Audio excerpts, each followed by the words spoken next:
தியானம் செய்யறோமா இல்லையா?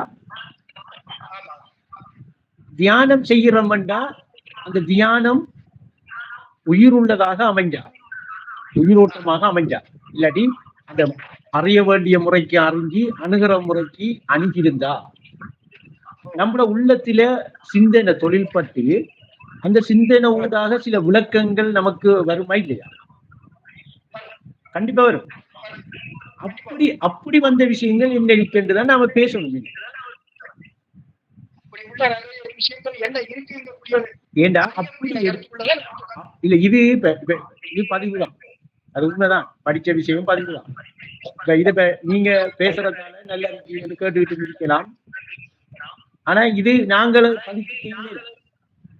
அடுத்த கட்டம் இப்ப நாம வரணும் மெயினிக்கண்டா சாய்ந்தா இது எல்லாருக்கிட்டையும் இருக்கு, நமக்கு எல்லாருக்கிட்டையும் இருக்கு.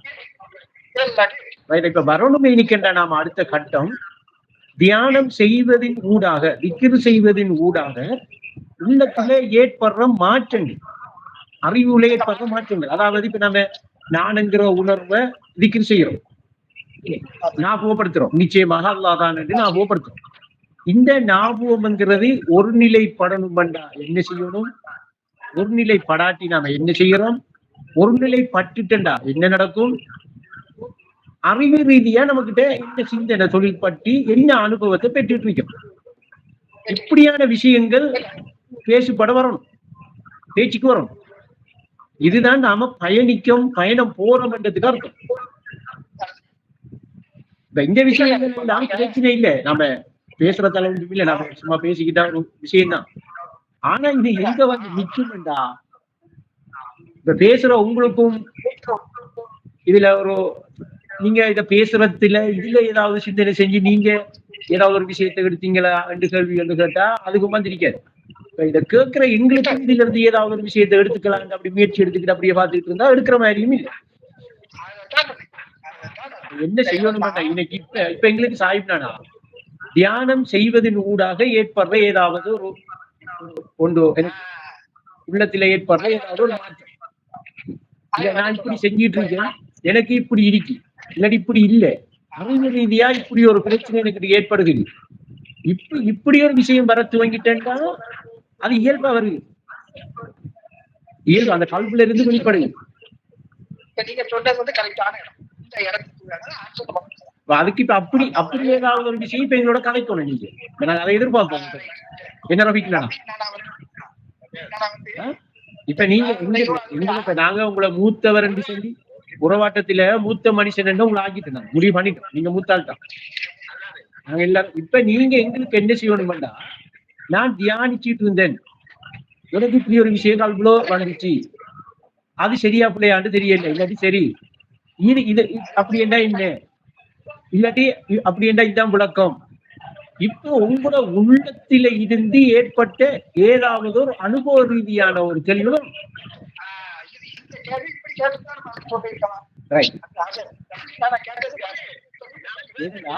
உறவாட்ட மந்திரத்துல, இந்த உறவாட்டத்துல மெயின் நோக்கம் மெயின் விஷயம் என்னடா, சாய்பாட்ட இருக்கிற தெளிவை கொஞ்சத்தை நாங்க எடுத்துக்கிறேன், எனக்கிட்ட இருக்கிற தெளிவை கொஞ்சத்தை நீங்க எடுத்துக்கிற, ரவிக்குநாத இருக்கிற தெளிவை கொஞ்சம் எடுத்துக்கிற, நசர்நாட்ட இருக்கிற கொஞ்சம் தெளிவு எடுத்துக்கிற. அப்ப இப்படி இந்த தெளிவுகளை எடுக்கக்குள்ள அந்த சத்திய உண்மை சம்பந்தமாகவே நமக்கு தெளிவடைஞ்சிட்டு போகும்.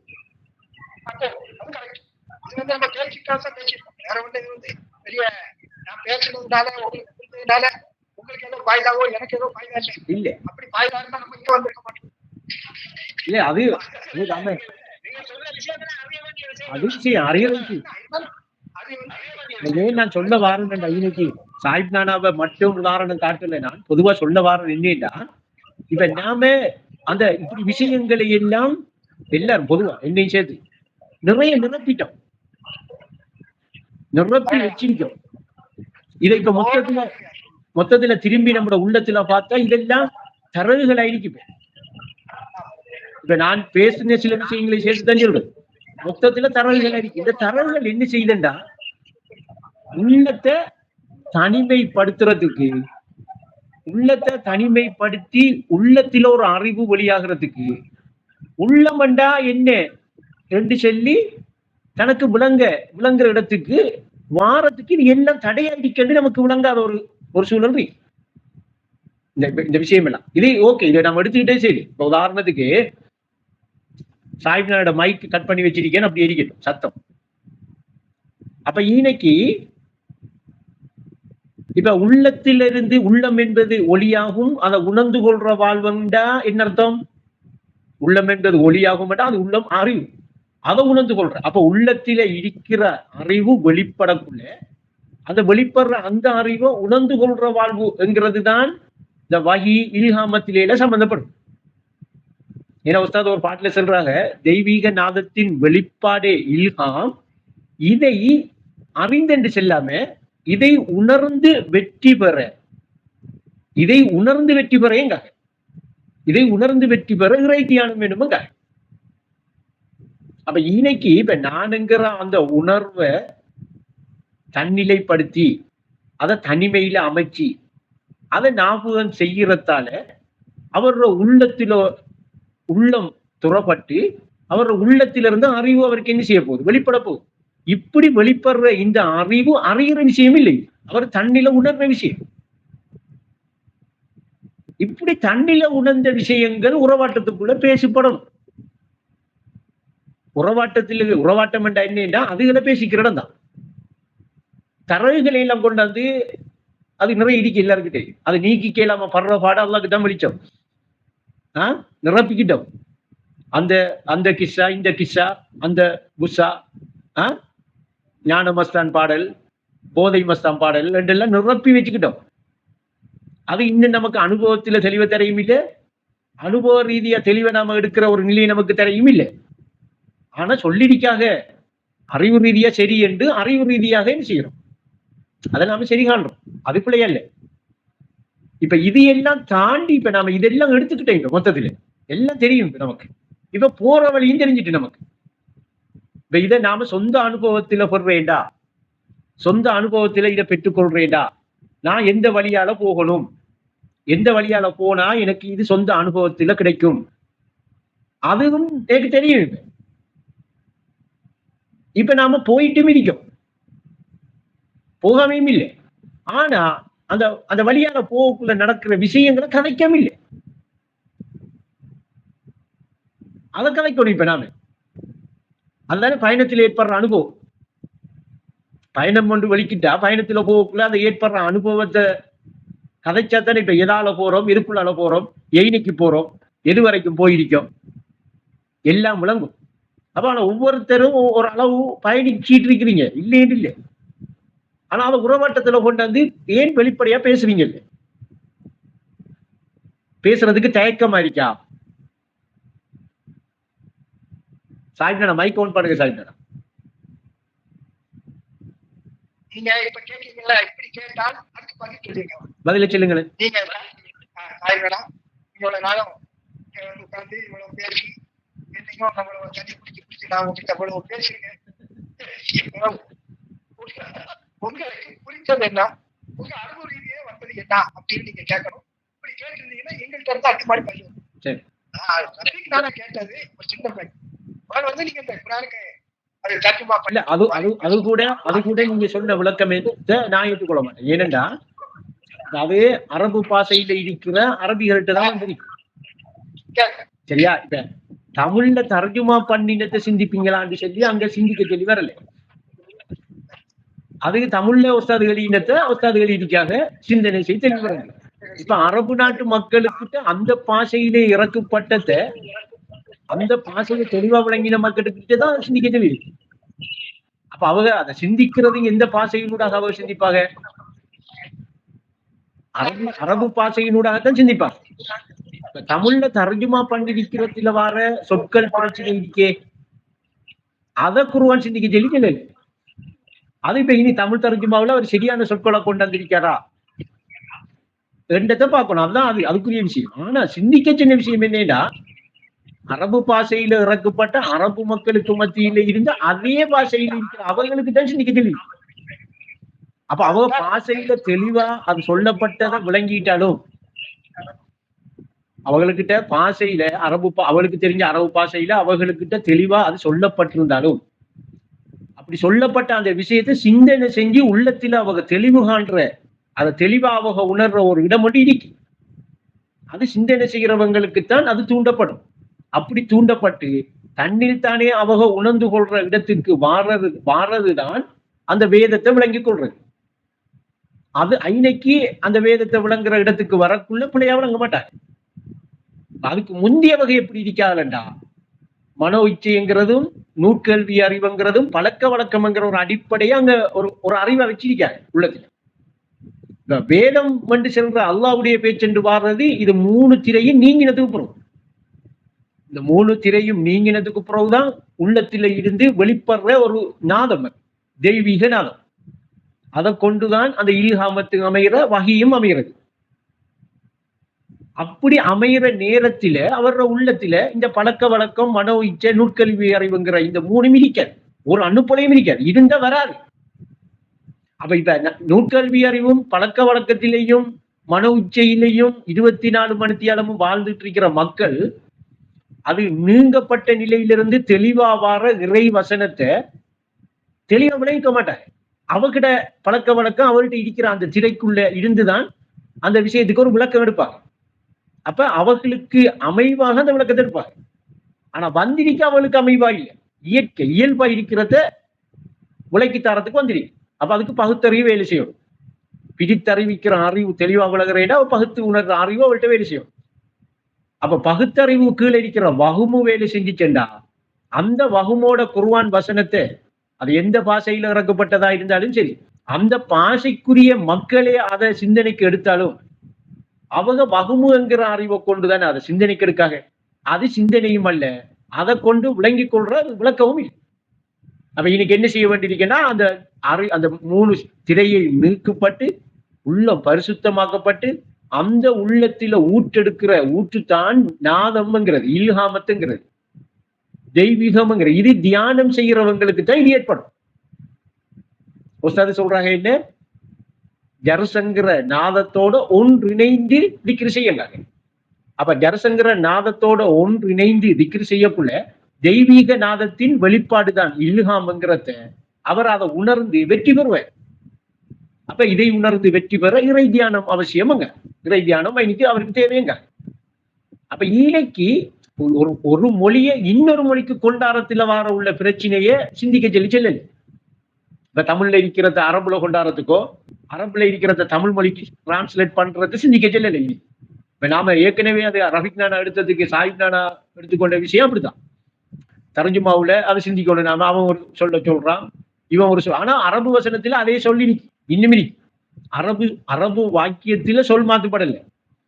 ஆனா தமிழ்ல சொல்லக்குள்ள ஒவ்வொருத்தரும் அவனுக்கு ஏத்த மாதிரி சொற்களை போட்டிருக்காங்க. இது சிந்திக்கிற விஷயம் இல்லை, இது டிரான்ஸ்லேட்ல உள்ள பிள்ளை.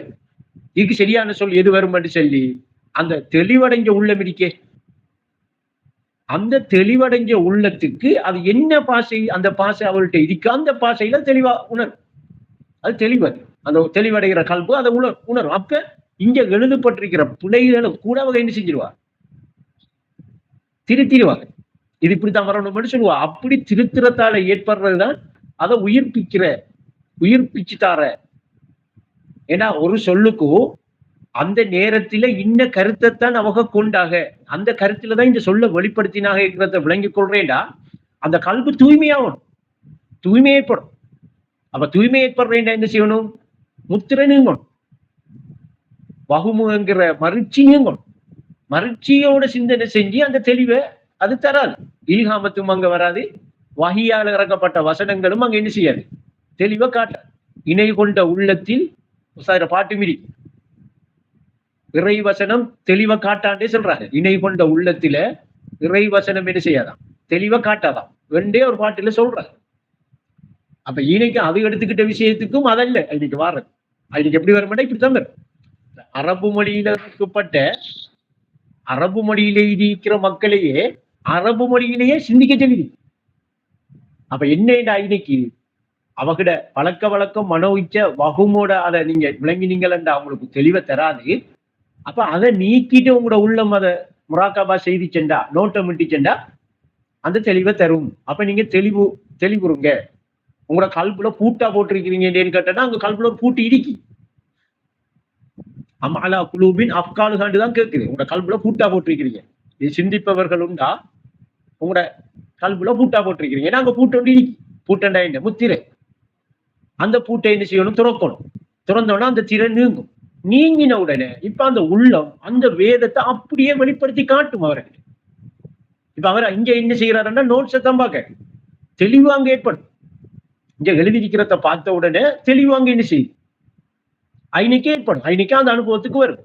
ஆனா இதுக்கு என்ன செய்ய வேண்டியிருக்குன்னா அந்த உள்ளம் ஒருநிலைப்பட்டிருக்க வேண்டி, ஒருநிலைப்படாம வராது. ஒருநிலைப்படாம அந்த உள்ளத்துக்கு கடைசி வரைக்கும் ஒரு அனுப்பிரமாணமும் வகிக்கிறாங்க ஈகாமத்து வர. இப்ப உஸ்தாதே நான் ஒரு பாட்டில சொல்றாங்க,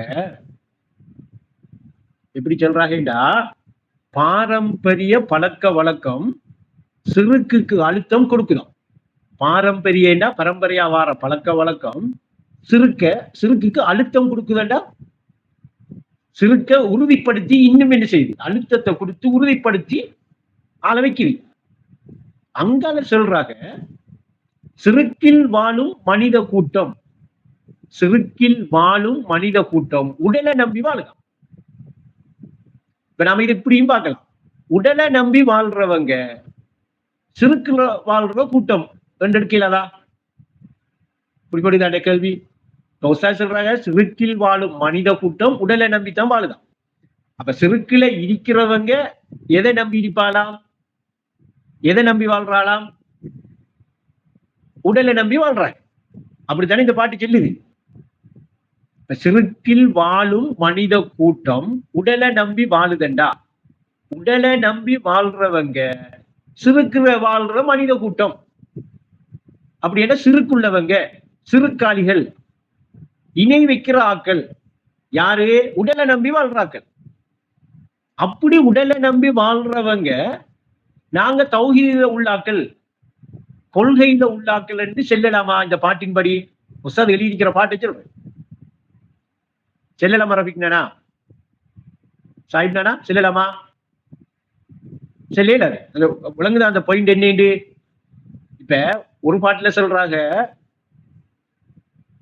உடலை நம்பி வாழாதேங்க, நிழலை போன்ற உடலை நிஜமன நம்பி வாழாதேங்க.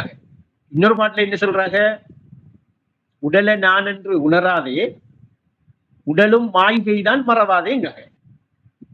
இங்க என்ன சொல்றாங்கடா, உடலை நம்பி வாழுது என்றா உடலை நம்பி வாழ்றவங்க சிறுக்குல வாழ்ற கூட்டமாவங்க.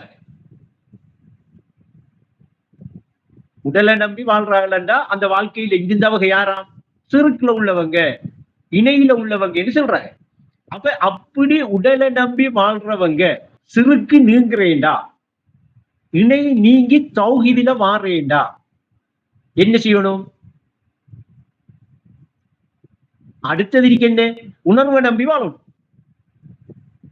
இல்லையா? இப்ப உடலை நம்பி வாழ்றது சிறுக்கண்டா, உடல் நம்பி வாழ்றவங்க சிறுக்கெல்லாம் இருக்காகண்டா, அவங்க தௌஹீதில இருக்கும் கொள்கையில இருக்கும் வந்து சென்னாலும் அவங்க வாழ்ற வாழ்க்கை உடலுக்காகவே வாழ்றாங்க. வெப்பமே இப்ப காலையில இருந்து இன்றைக்கு இரவு வரைக்கும் அவங்க வாழ்ந்திருக்க ஒரு வாழ்க்கை. அந்த வாழ்க்கைய 24 மணித்தியலமோ வாழ்ந்தது அப்படியே ஆராய்வு செஞ்சா, ஆராய்வுக்கு எடுத்தா அவங்க உடல் ஒன்று இருக்கி, உடல் தான் நான் வேண்டி இந்த உடலை நம்பி வாழ்ந்திருக்காளா இல்லையா? அப்ப நிழலை போன்ற உடலை நிஜமன நம்பி வாழ்ந்திருக்காங்க. அப்படி வாழ்ந்தவர்கள் ஒஸ்தாது என்ன என்று சொல்றாங்க? இன்னைக்கு சிறு இணையில சிறுக்குல வாழ்ற மனித கூட்டமுங்க எப்படி காட்டிருக்கா? பாரம்பரிய பழக்க வழக்கம் சிறுக்குக்கு அழுத்தம் கொடுக்குதோ, சிறுக்கில் வாழும் மனித கூட்டம் உடலை நம்பி வாழுதான். அப்ப இன்றைக்கு உடலையே பூரணமா நம்பி அந்த உடலுக்காகவே வாழ்ந்த ஒருத்தர், வாழ்ந்துகிட்டு இருக்கிற ஒருத்தர், நான் கொள்கையில இருக்கேன், நான் கொள்கையில வாழ்றேன், எந்த கொள்கை இதுதான் தௌஹீது என்ற கொள்கை என்று வாயால சென்றாலும், வாயால சொல்லிக்கிட்டு இருந்தாலும், மனசுல எண்ணினாலும் அவர் எதை நம்பி இன்றைக்கு வாழ்ந்திருக்காரு? உடலை நம்பி வாழ்ந்திருக்காரு. அப்ப உடலை நம்பி வாழ்ந்தவர்களுக்கு ஒஸ்தாது சொல்ற முடி தீர்ப்பு என்ன, விளக்கம் என்ன? சிறுக்குல வாழ்ற மனித கூட்டம் என்று சொல்ற. ஆனா அவர் என்ன செய்யல? உணர்வை நம்பி வாழ்றதுக்கும் நான் ஏகமாக இருக்கிறேன் என்கிற அந்த இருப்பு நிலையில இருக்கிறதுக்கோ அவர் வரல. வராத வரைக்கும் அவரு உடலை நம்பியிருக்காரு, அதுக்காக வாழ்றாரு, உடலை நான் என்று உணர்றாரு, நிழலை போன்ற உடலை நம்பி நிஜமென வாழ்றாரு. இவர் யாரு? சிறுக்கில் வாழும் மனித கூட்டம். இதுக்கு என்ன காரணம் பண்ணா பாரம்பரிய பழக்க வழக்கம்ங்கிற பாரம்பரிய பழக்க வழக்கம் தான் அவர் அப்படி சிறுக்கில இடிக்கிறதுக்கு அழுத்தம் கொடுத்துடுறீ. அப்ப அந்த பழக்க வழக்கத்தை விட்டு வெளியே வாரத்துக்கு அவர் ரெடி இல்லை. அந்த பழக்க வழக்கம்ங்கிறது திரை என்று அவர் விளங்கிக் கொள்ற இடத்துக்கு வாரத்துக்கு அவருக்கு ரெடி இல்லை. அப்ப இவர் இப்ப புறவு அந்த பாட்டிலே பின்னுக்கு என்ன என்று சொல்றாங்க? உடலே நான் என்று உணரும் மக்கள், திரும்ப சொல்றாங்க உடலை நான் என்று உணர. அங்க சொன்னாங்க உடலை நான் என்று உணராதே உடலும் மாய்கைதான் மறவாதே என்று சொல்லி போட்டு இங்க உடலே நான் என்று உணரும் மக்கள், உடலை நான் என்று உண்மை காண முடியாது. அப்ப உடலை நான் என்று உணர்றவங்க அந்த மக்கள் உண்மையை காண முடியாதுன்றா உண்மையை உணர்ற இடத்துக்கு வர மாட்டாங்க. உண்மையை உணர்ற நிலவலுக்கு ஏற்படாது. அப்ப அவங்க உடலை நான் என்று உணர்ந்து அந்த உடலுக்காக அந்த உடலை நம்பியே வாழ்ற வாழ்க்கைக்குள்ள வாழ்ந்துகிட்டு இருக்கிறதால சிறுக்கில் வாழும் மனித கூட்டம், சிறுக்கில் வாழும் மனித கூட்டம் உடலை நம்பி வாழுதண்டா. அப்ப கொள்கைக்கு வாரவரு, கொள்கையில வாழ்றவரு, கொள்கையில வாழணும் என்று நினைக்கிறவர் எங்க வரணும்? ஏக வியாபகமா இருக்கிற உள்ளது நான் என்னும் ஏகமடா அந்த உணர்வை உணர்ந்து வாழ்ற இடத்துக்கு வரணுமா இல்லையா? அவர் உணர்ந்தவர் உத்தமர், உலகுக்கு ஒளியா. அப்ப அவர் என்ன செய்யறார்? அப்படி உணர்வை உணர்ந்து வாழ்ற இடத்துக்கு இப்ப உடலை நம்பி வாழல, அவர் உணர்வை நம்பி வாழ்ற, உணர்வை நம்பி வாழ்ற இடத்துக்கு அவர் வந்துட்டாருண்டா இப்ப சிறுக்கிரிக்காது அவர்கிட்ட தௌஹீத் இருக்கு. ஏகத்துவம் என்றால் என்னவென்று உனக்கு தெரியுமா?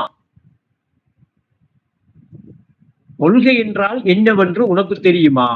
ஏகத்துவம் என்று சொன்னால் ஏற்றுக்கொள்வாயா என்று உஸ்தாது சொன்னா அந்த ஏகத்துவத்தை அவர் ஏகமாக இருக்கிற நிலையை உணர்வை கொண்டு உணர்ந்து கொள்ற இடத்துக்கு மாறாரண்டா, உணர்ந்து கொள்ற இடம் அவருக்கு கிடைக்குதுண்டா, உணர்ந்து கொள்ற இடத்தை அவர் பிடிக்காரண்டா. அவர் இப்ப உடலை நம்பி வாழ்றாரா, உணர்வை நம்பி வாழ்றாரா? உணர்வை நம்பி வாழ்ற இடத்துக்கு வந்துடுவேன். இப்ப அவர்கிட்ட சிறுக்கி இருக்காது. இப்ப அந்த ஏற்றுக்கொள்ற தௌஹீதுங்கிற கொள்கை. இந்த பாட்டை பாருங்க உஸ்தாத் எப்படி எழுதிருக்காங்க. மறா சொல்றாங்க உயிருக்காக உடலே என்று, உயிருக்காக உடலே என்று உணர்வில் உண்மை புலப்படுமா. அப்ப உயிருக்காக உடல் என்று உணரில் சும்மா இப்ப நினைக்கிறது இல்லை. இப்ப உயிரா இருந்து இந்த உடலை என்ன செய்ய வேண்டி உணர வேண்டி. அப்ப உயிர் என்ன செய்யுது? இந்த உடலை உணருது. உணர்றது என்று சொல்றாங்க. உணர்ற உணரில் உண்மை புலப்படுமா. அப்ப இப்ப இவர்கிட்ட என்ன ஆயிருக்கும்? உயிர் தன்னில உணர்ந்த ஒரு பொருள்ங்கிற உண்மை புலப்படும் இருக்கு. உயிர் தன்னில தன்னை உணர்ந்த ஒரு பொருள் இருக்கே, அந்த உண்மையிட அவருக்கு புலப்படும். இது உணர்ந்தத்தான் புலப்படும். இப்ப உணர்வா அவரு உணர்ந்தத்தான், உணர்வா உணர்ற இடத்துக்கு வந்தா அந்த உணர்வு சரியா உயிர்ங்கிறத அவருக்கு பிடிபட்டிருக்கு. அதுதான் ஏகம். அப்படி ஏகமா இருக்கிற அந்த உயிர், அந்த உணர்வு இல்லாட்டி அந்த உயிர் அதுக்காக உடலே என்று உணரில் ரெண்டா. இப்ப அது எது உணருது? உயிர் உணர்வு. இப்ப உடலை நான் என்று உடல்ல உடல் இல்லை. இப்ப நான் என்று எங்க வந்துட்டாரு? உயிருக்கு வந்துட்டாரு. உயிரை உணர்ந்து கொள்ற இடத்துக்கு வந்துட்டாரு. இப்ப உணர்வை நான் என்று வாழ துவங்கிட்டாருண்டா அவர்கிட்ட இணை இல்லை, சிறுக்கு இல்லை. இப்ப என்ன செஞ்சிட்டாருன்னா அது ஏகமா இருக்கிற அந்த உயிரை உணர்ற இடத்துக்கு வந்துட்டாரு.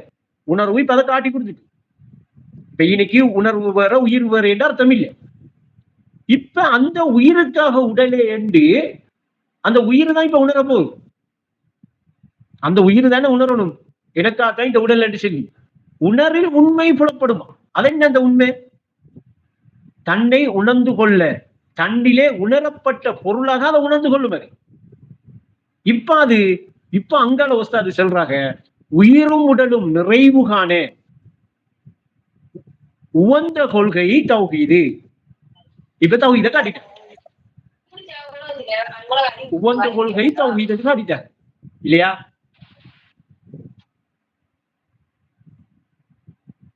அப்ப இதுல உங்களுக்கு நான் எடுத்து காட்டுற அந்த விஷயம் என்ன விளங்குதா?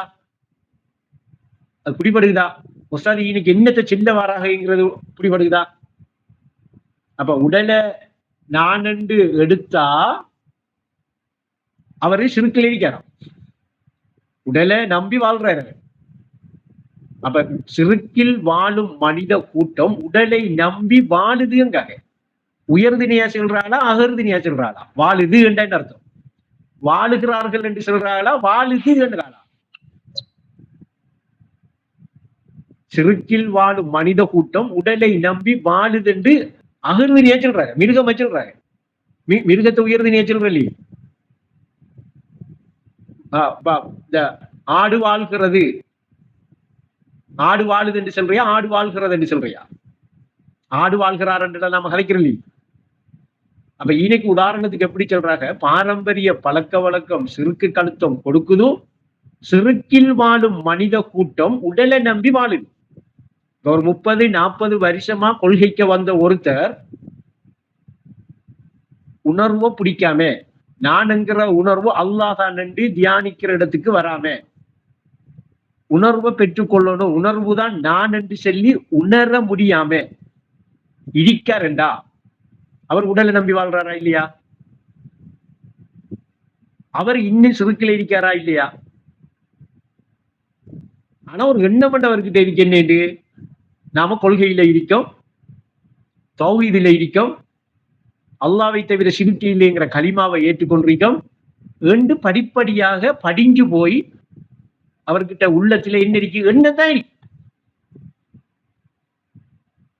அடுக்கி வச்சிருக்காரு. கொள்கையில் இருக்கிற ஒரு எண்ணத்தை, தௌஹீத் தான் நம்மளோட கொள்கை என்ற ஒரு எண்ணத்தை, இப்படி எல்லாத்தையும் அடுக்கி வச்சிருக்காரு. இப்ப உலகத்தில் இருக்கிற எல்லாத்தையும் எண்ணமாக அடிக்கிற மாதிரி அதையும் கொண்டு போய் அடுக்கி வச்சிருக்காரு. ஆனா அவர் வாழ்றாரு எதுக்காக? உடலை நம்பி வாழ்றாரு. உடலை நம்பி வாழ்றாருன்றா டிரெக்டா இந்த பாட்டை அவர் சிறுக்கில் இருக்கிற மனித கூட்டம் என்று சொல்லி சொல்றாரு. என்ன பாட்டை தானே நாம சொல்றோம், என்ன ரபிக்னா?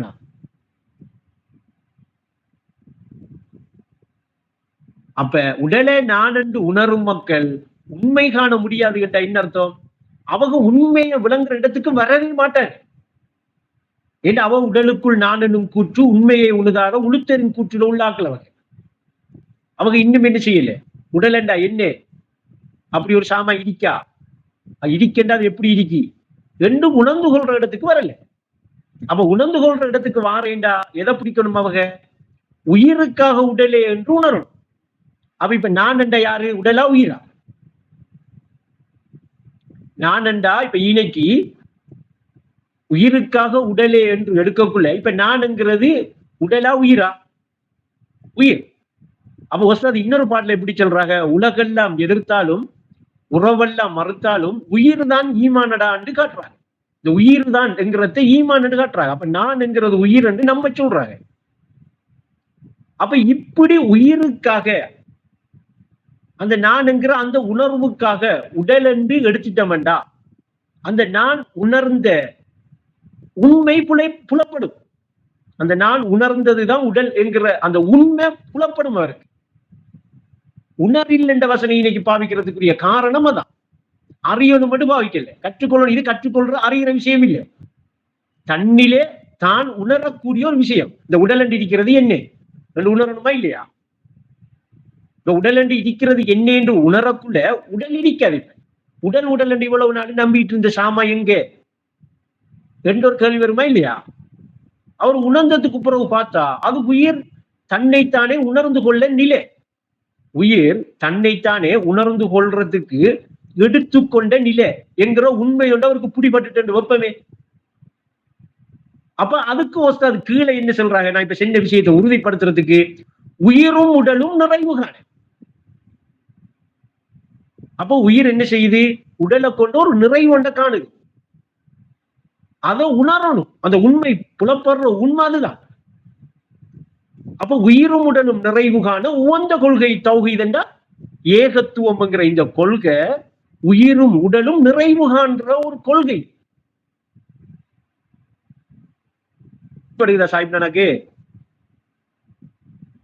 அப்ப இன்னைக்கு அந்த உணர்ந்து கொள்ற அந்த தியானம் செய்கிற நமக்கு அந்த உணர்வு உயிராக நமக்கு தென்படும். அதை உணர்வோம். உணர்ந்தா அந்த உயிருக்காகத்தான் இந்த உடல். அப்ப ஈனைக்கு அந்த உயிர் இந்த உடலை என்னென்னு எடுக்குது, அது என்னென்னு உணருது என்கிற ஒரு உண்மை நமக்கு விளங்கணுமா இல்லையா? இப்ப நாம தானே இதை நாம உடல் என்று நம்பிட்டு இருக்கோம். உயிரும் அது எந்த உடல் என்று அதை எடுக்குது இல்லையே. உயிர் தன்னில உணருது அது.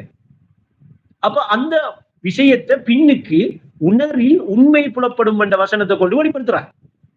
அது என்ன அந்த உண்மை புலப்படுற உண்மை? உயிரும் உடலும் நிறைவு காண. அப்ப அங்க ஒரு நிறைவு ஒன்று ஏற்படுது, நிரப்பம் ஒன்று வருகிறது. உவந்த கொள்கை தௌஹீது உருக்குலைத்து போனதாலே உலகமே நரகாய் மாறும்.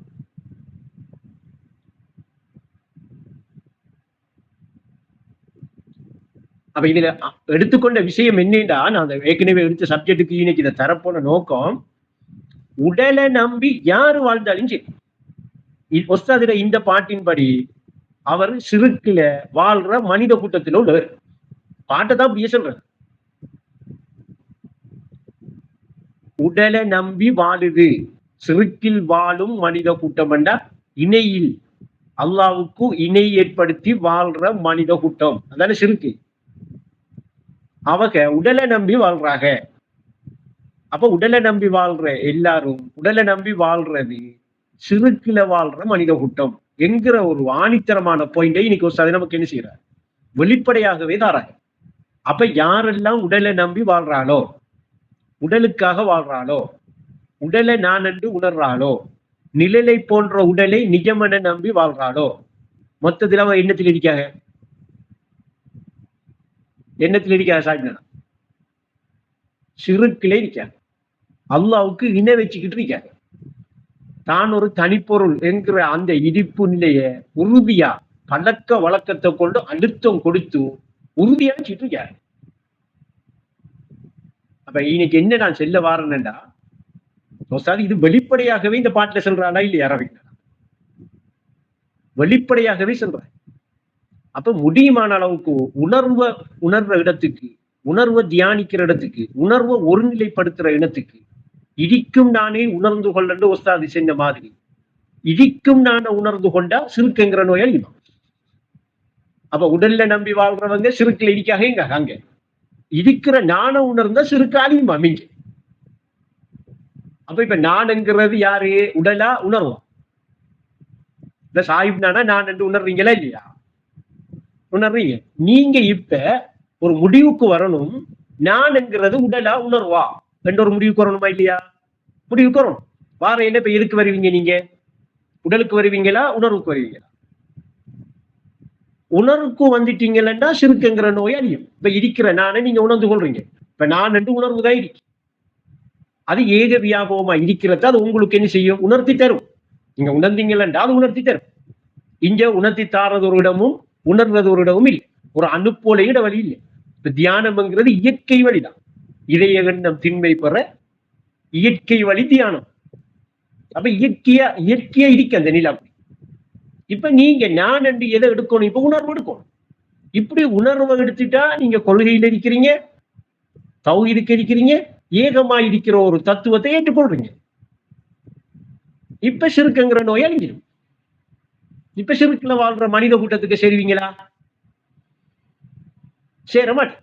அப்ப இதுக்கு என்ன செய்யணும்? இன்னைக்கு தியானம் செய்யணும், திக்ர் செய்யணும். மனித கூட்டத்துக்கு இருக்கிறதை எல்லாம் கொண்டு வந்து இனி பேசக்கூடாது.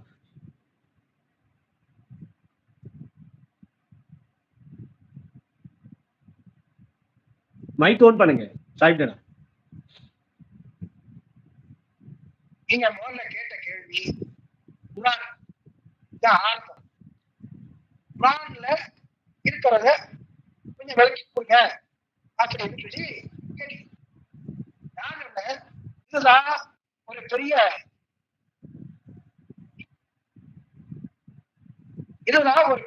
ஒரு வித்தியாசமான ஒரு இடம். இந்த குடும்பத்தினுடைய இடத்துல புரியுதல் அப்படின்னு சொல்லி ஆரம்பத்திலே உங்களுக்கு தெரியும். ஒரு பொருளை புரிதல் அப்படிங்கக்கூடிய இடம் ஒவ்வொருடைய மனோநிலைக்கு தகுந்த முறையான வித்தியாசங்கள் ஏற்படும். அப்படி ஏற்படுறதுல நீங்க குரான் அப்படின்னு ஒண்ணு சொன்னால் அதுக்கு தர்ஜமா பண்ணக்கூடிய விஷயங்கள்ல வித்தியாசமா இருக்கு. ஒவ்வொருத்தரும் ஒவ்வொரு விதமா சொல்லியிருக்காங்க, ஒவ்வொரு ஞானிகளும் ஒவ்வொரு விதமா சொல்றாங்க. அப்போ உண்மையான விஷயங்களை அழிச்சுக்கிறதுனா இப்போ நம்ம அனஸ்நானா அதனுடைய விளக்கங்களை தெளிவா இது இப்படித்தான், இந்த இடம் இப்படித்தான், இந்த பாட்டு இப்படித்தான் அப்படிங்கக்கூடியதை காட்டுறதுனாலதான் நாங்களே இந்த குடும்பத்துல உங்கள்கிட்ட இருப்போம். எனக்கு ஒரு கேள்விக்கு டைம் தாரீங்களா? அனஸ்நானா இந்த பாட்டை தெளிவா விளங்கப்படுத்தி தர, அது தெளிவா விளங்குது. அது எப்படி உங்களுக்கு தெரியும்? அவரு பிழையாவும் விளங்கப்படுத்தி தரலாமே. அது எப்படி? அதான் நான் கேட்டேன். நான் கேள்விக்கு பதில் சொல்லணும். அனஸ்நானா அவர் தெளிவா வழங்கி தர்றாரு, நீங்க நம்புறீங்க, அது ஓகே, அதையெல்லாம் நான் குறை சொல்லுங்க. தெளிவா வழங்கி தர்றாரு, உங்களுக்கு தெளிவா வழங்குது, அதெல்லாம் சரி. அவர் பொய் சொல்ல வரல, அது உண்மைதான். இருந்தாலும் இன்னைக்கு ஒரு கேள்வி ஒன்று நான் கேட்கேன், அது எப்படி உங்களுக்கு தெரியும்? நீங்க எப்படி தெரிஞ்சுக்குவீங்க? எனக்கு ஒருத்தர் சொல்லி தராரு, தேங்காய், இந்த தேங்காய் இப்படி இருக்கும், அதை உடைச்சா உள்ள ஒரு சரட்டை வரும், அந்த சரட்டையை உடைச்சா வெள்ளையா இருக்கும், அந்த வெள்ளையா தெரியுதா தேங்காய், அதுக்குள்ள தண்ணியும் இருக்கும் அப்படின்னு ஒருத்தர் எனக்கு சொல்லி அது நம்ம படிச்சோம். ஆனா தேங்காவுக்குள்ள உடைச்சி பார்த்தோம், அது இப்படிதான் இருக்குங்கிறதுக்கு சரியான விட்டு சாப்பிட்டுக்கல. தேங்காய் இதைத்தான் சொன்னாங்க, தேங்காய் தேங்காய் தேங்காய், அது உள்ள எவ்வளவு இருக்கு அப்படிங்கிறத இப்ப உங்களை நீங்க என்ன சொல்லுங்க, தேங்காய் இது தேங்காய்னு மட்டும் சொல்ல முடியும். அதை உடைக்கணும், உடைச்சா ஒரு சரட்டை வரும், அதையும் உடைக்கணும், உடைச்சா வெள்ளையா தேங்காய் வரும், அதுக்குள்ள தண்ணி இருக்கும், இப்போ சேர்ந்துதான் தேங்காய். தேங்காய்னு சொன்னா வரும். சரி, அப்படி நான் தந்தது நீங்க தெளிவா விளங்கினதும் பொய் இல்லைன்னு சொல்லி எப்படி சொல்லுவீங்க? நான் பொய் சொல்றேன்னு சொல்லி நான் சொல்ல போறேன். நான் உங்களுக்கு இவ்வளவு நாளும் தெளிவு தந்ததெல்லாம் நான் பிள்ளையா தந்திருக்கேன் என்று சொன்னாலும் நீங்க உறுதியா இருக்கிறேன்டா, நீங்க உறுதிப்படுறேன்டா. இப்ப என்ன நடந்திருக்கணும் இன்னைக்கு? நான் சொன்னது அதெல்லாம் வைங்க, அதெல்லாம் தெளிவுதான். இருந்தாலும் இப்ப நான் திரும்ப ஒரு விளக்கம் தர போறேன். தேங்காய்க்குள்ள அப்படி தண்ணி இல்லை, தேங்காய் உடைச்சா வெள்ளையா வராது. இப்படி எல்லாம் நீங்க நம்புறதுக்கு நான் ஒரு தெளிவுக்கு நான் தந்துகிட்டு இருக்கேன். நீங்க அப்படியாத கேட்டுக்கிட்டு இருக்கிறீங்க. அனசாவிஸ் மொத்தத்துல ஒரு தெளிவையும் ஒரு பாடல் விளக்கத்தையும் தந்து உங்களை ஏமாத்திக்கிட்டு இருக்காருன்னு ஒரு விளக்கம் இப்ப தரப்போறேன். நீங்க நான் கேட்கிற கேள்வி இருக்கணும். தந்த உடனே இப்ப நீங்க அவரு தந்தது உண்மைதான், அவரு தெளிவாத்தான் எடுத்தாரு, தெளிவாத்தான் தந்தாருங்கிறதுக்கு உங்களுக்கிட்ட என்ன ஆதாரம் இருக்கிறது? அப்ப அதை சொல்லுங்க, அத கதைங்க. இங்க இப்ப நான் எதை கதைக்க சொல்றீங்க உறவாட்டத்துல? இப்ப நாளைக்கு இதெல்லாம் ஆரம்பிக்கும், அத கதைங்க. அந்த அனுபவம் ஒன்று ஏற்பட்டா, ஒரு பயணம் ஒன்று நீங்க போறீங்கன்னா தான் ஹக்கு. இல்லாம எந்த ஆசாபி சொன்னாலும் நம்பாதீங்க. ஆணித்தரமா வழித்துறேன். நீங்க இப்போ ஒரு 6 மாசம் ஒரு 8-9 மாசமா தான் எனக்கு சொல்லி கொடுத்துருக்கீங்க இந்த பாட்டும் அதனுடைய விளக்கமும். நான் இவ்வளவு காலமா ஏகப்பட்ட கிதாபுகள்ல ஏகப்பட்ட பாட்டுகள், சூபியாருடைய பாட்டு, ஞானியுடைய பாட்டு எல்லாம் பாட்டு படிச்சிருக்கேன். நான் அப்பவே நான் போயிருக்காங்க அப்படி ஒண்ணு இருக்கேன். அப்படி நீங்க சொன்னது நான் அப்போ எனக்கு அனுபவ ரீதியா எடுக்கிறதுக்கு நீங்க என்ன சொல்லி கொடுத்தா உணர்வை பிடிங்க, இந்த உணர்வை பிடிச்சா அது ஏகத்துல ஒன்று. அதான் நான் சொல்றேன். அது நீங்க தெளிவா விளங்கிருக்கிறீங்க. உணர்வுங்கிறது உங்களோட தன்னுணர்வு தான். உடனடிக்கும் இறைவன், உடனடிக்கும் இறைவனை பிடிங்க காட்டி தந்திருக்கேன். இப்ப காட்டி தந்ததை கூட நீங்க இப்ப இவ்வளவு காலத்தை அநியாயமாக்கின மாதிரி நீ அநியாயமாக்க கூடா. ஏனென்றா நீங்க தெண்டிச்சத்துக்கு அல்லாஹ் உங்களுக்கு காட்டி தரதா? இது அனசாபிஸ் காட்டி தரது இல்ல, அனசாபிஸால இயலாது. அவரும் அந்த இறைவனை பிடிச்சுதான் அந்த அருளை பெற்றிருக்காரு. அதே அருளை உங்களையும் பிடிக்க சொல்லி அவர் என்ன செய்யறாரு, காட்டுறாரு. இப்ப நீங்க ஏற்கனவே போன காலம் மாதிரியே, ஏற்கனவே கொஞ்சம் காலம் போயிட்டு ஒரு தெளிவில்லாம போயிடுச்சு வைப்போம். இப்ப இவ்வளவு தெளிவா வந்தும் காலம் போகக்கூடாது.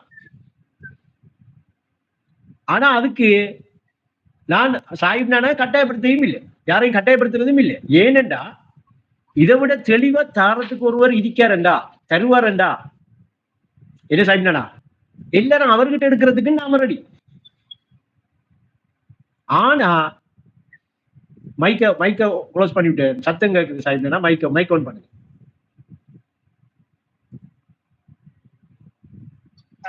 அப்ப ஆனா இன்னைக்கு செயற்படணும் என்கிற ஒரு விஷயம் இன்னைக்கு மெயின். இப்ப எல்லாருக்கும் இப்ப சாஹிப் நானா மத்தியப்படுத்தி நான் சொல்றேன், அதாவது செயற்படணும், செயற்பாடுல வரணும். இப்ப சித்திரத்தின் முந்தகா வரைக்கும் ஜிப்ரீல் அழைத்து செல்லுவார் என்று தந்துட்டாங்க.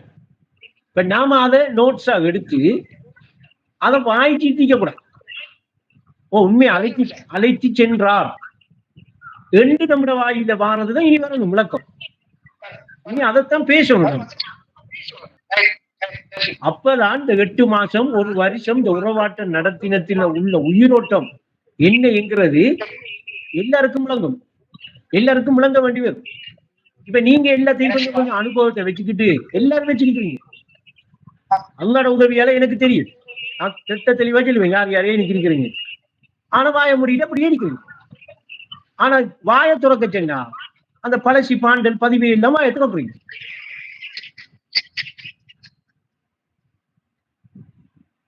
அதற்கு இல்லை, அது இங்க வானம். அது நாம பயணம் போறது எப்படி என்று படிச்ச விஷயங்கள். அதெல்லாம் பயணம் போறது எப்படி என்று படிச்ச விஷயத்தை கலைக்கத்தில் இல்லை. நான் ஈனைக்கு இப்படி பயணம் போனேன், ஈனைக்கு நிக்க நான் இப்ப இப்படி இருக்கி, இப்படி ஒரு விஷயம் என்ற கல்புல வருகுது இல்லையா? அதைத்தான் இந்த உறவாட்டத்தில நீ எடுக்கணும். அல்ஹம்துலில்லாஹ். அப்ப இன்றைக்கு போதும், இதோட நிப்பாட்டு. எல்லாருக்கும்